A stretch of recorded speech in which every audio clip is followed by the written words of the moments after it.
ओम शांति। 26 मार्च 2025 की साकार मुरली से होमवर्क। माता पिता को फॉलो कर तख्त नशीन बनने का पुरुषार्थ करना है। तख्त नशीन बनने के लिए आज हम स्वमान लेंगे, मैं तख्त नशीन आत्मा हूँ। संगम पर विचित्र बाप के साथ मोहब्बत रखकर स्थिति में एक रस और चलन में दिव्य गुणों को धारण कर मैं संपूर्ण निर्विकारी बन तख्त नशीन बनती जा रही हूँ। आज की मुरली से रिफ्लेक्शन करेंगे, पुराने चोला कहाँ तक टाइट है, पुराने चोले को मैंने लूज़ किया है, अर्थात पुराने संस्कारों की अधीनता तो नहीं। एवर रेडी कहाँ तक बने हैं, अर्थात संपूर्ण निर्विकारी कहाँ तक बने हैं। तीसरे रिफ्लेक्शन करेंगे, दूसरों को आप समान कहाँ तक बनाया, अर्थात कांटों से फूल कहाँ तक बनाया। ये रिफ्लेक्शन आज करेंगे, इसका चार्ट बाबा को देंगे। और प्रैक्टिकल में आज का होमवर्क ये रहेगा, चलन में रॉयल्टी लानी है, संकल्पों को व्यर्थ से मुक्त रखना है, बुद्धि को कंचन बनाना है, संस्कारों में निर्विकारिता लानी है और चलन में व्यवहार में दिव्यता लानी है। इस बात पर आज अटेंशन रखेंगे। और तख्त नशीन बनने के लिए आज हम विशेष पुरुषार्थ करेंगे, अपनी संग की संभाल करेंगे। बाबा ने कहा, संग तारे कुसंग बोरे। संग केवल एक विचित्र बाप का ही करना है, कुसंग में नहीं आना है। एक विचित्र बाप का संग करना है, दूसरा होशियार बच्चों का संग करना है जो बाप के दिल पर चढ़े हुए हैं। ज्ञान की बातों के सिवाय किसी और बात का संग नहीं करना और बात को सुनना नहीं है। कुसंग कहेंगे काम विकार को। बाबा ने कहा ये हिंसा है, काम विकार में गिरने से ही अब गटर में गिर जाते हैं और बुद्धि चट हो जाती है, माया का थप्पड़ लग जाता है।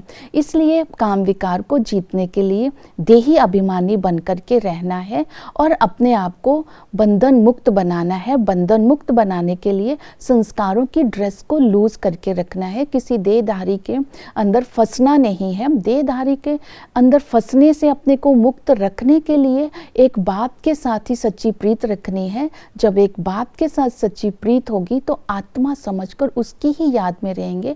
आत्मा निराकार बिंदु है, बाप भी निराकार बिंदु है, दोनों ही गुप्त है। मैं गुप्त आत्मा गुप्त बाप के साथ मोहब्बत रख करके सतोप्रधान बनती जा रही हूँ, बंधन मुक्त होती जा रही हूँ। उस जो निराकार है उसके साथ संबंधों का अनुभव करने के लिए आज सारा दिन ये वायदा याद रखना है, एक बाप दूसरा ना कोई। दूसरी ये स्मृति रखनी है कि अब घर जाना है।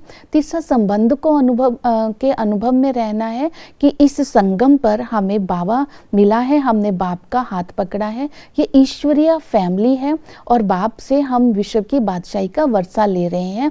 जितना ममत्व को छूटता जाएगा, बुद्धि से निकालते जाएंगे, उतना बाप से प्रीत होगी, उतना ही वर्षे के अधिकारी बनेंगे। वो टीचर बन करके अविनाशी ज्ञान रत्नों की थालियां भर भर कर देते हैं। इसी ज्ञान रत्न को, नॉलेज को धारण करना है। बाबा ने कहा इसी नॉलेज के आधार पर ही स्वर्ग की स्थापना होती है। बाबा हमें आप समान मास्टर ज्ञान का सागर बना देते हैं और हमें अच्छा पुरुषार्थ करके पास विद ऑनर बनना है। तो इस तरह इस पढ़ाई पर विशेष अटेंशन देना है। सतगुरु अपने साथ ले जाते हैं हमें पावन बना करके और हमें जो वरदान देते हैं बंधन मुक्त योग युक्त। जब पावन बनेंगे, एवर रेडी हो जाएंगे, संपूर्ण बन जाएंगे, तो भविष्य में हम तख्त माता पिता के तख्त नशीन के अधिकारी बनेंगे। तो बाबा की श्रीमत को फॉलो करके ही हम तख्त नशीन बन सकते हैं। बाबा की श्रीमत है कांटों से फूल बनना है, उस माशिक की याद में रहना है, दिव्य गुणों को धारण करना है, अच्छा पुरुषार्थ कर पास विद ऑनर बनना है, बाप समान निरअहंकारी बनना है। जैसे बाबा कहते हैं मैं ओबीडिएंट सर्वेंट हूँ, अंदर से खुशी और उल्लास में रहना है। तो बाबा ने इस तरह कहा कि टीचर के संबंध से हमें आज्ञाकारी बन करके रहना है, पिता के संबंध से हमें फरमानबरदार बन करके रहना है और बाप के सतगुरु के संबंध से फरमानबरदार बन करके रहना है, पिता के संबंध से वफादार बन करके रहना है। तो इस तरह आज बाबा ने बेहद के गोले झाड़ के ऊपर भी समझाने को कहा है कि कैसे सतो प्रधान से तमो प्रधान बनते हैं, अभी कैसे सिरताज बनना है। तो ये तख्त नशीन बनने की विधियां बताई। ओम शांति।